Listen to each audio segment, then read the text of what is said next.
Romans chapter 10. Dear brothers and sisters, the longing of my heart and my prayer to God is for the people of Israel to be saved.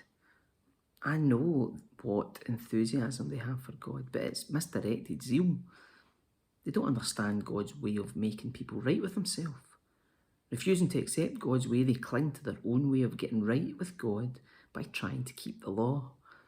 For Christ has already accomplished the purpose for which the law was given.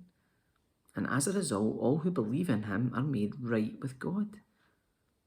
For Moses writes that the law's way of making a person right with God requires obedience to all of its commands. But faith's way of getting right with God says, don't say in your heart who will go up to heaven to bring Christ down to earth. And don't say who will go down to the place of the dead to bring Christ back to life again. In fact, it says, the message is very close at hand. It's on your lips and in your heart. And that message is the very message about faith that we preach. If you confess with your mouth that Jesus is Lord and believe in your heart that God raised him from the dead, you will be saved. For it's by believing in your heart that you're made right with God. And it's by confessing with your mouth that you are saved. As the scriptures tell us, anyone who trusts in him will never be disgraced.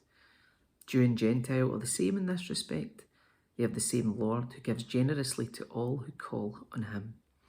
For everyone who calls in the name of the Lord will be saved. But how can they call on him to save them unless they believe in him? And how can they believe in him if they've never heard about him? And how can they hear about him unless someone tells them? And how will anyone go and tell them without being sent? That's why the scriptures say, how beautiful are the feet of messengers who bring good news. But not everyone welcomes the good news. For Isaiah the prophet said, Lord, who has believed our message? So faith comes from hearing. That is, hearing the good news about Christ. But I ask, have the people of Israel actually heard the message? Yes, they have. The message has gone throughout the earth and the words to all the world. But I ask, did the people of Israel really understand? Yes, they did. For even in the time of Moses, God said, I will rouse your jealousy through people who are not even a nation. I will provoke your anger through the foolish Gentiles. And later, Isaiah spoke boldly for God, saying, I was found by people who were not looking for me. I showed myself to those who were not asking for me. But regarding Israel, God says, all day long I opened my arms to them, but they were disobedient and rebellious.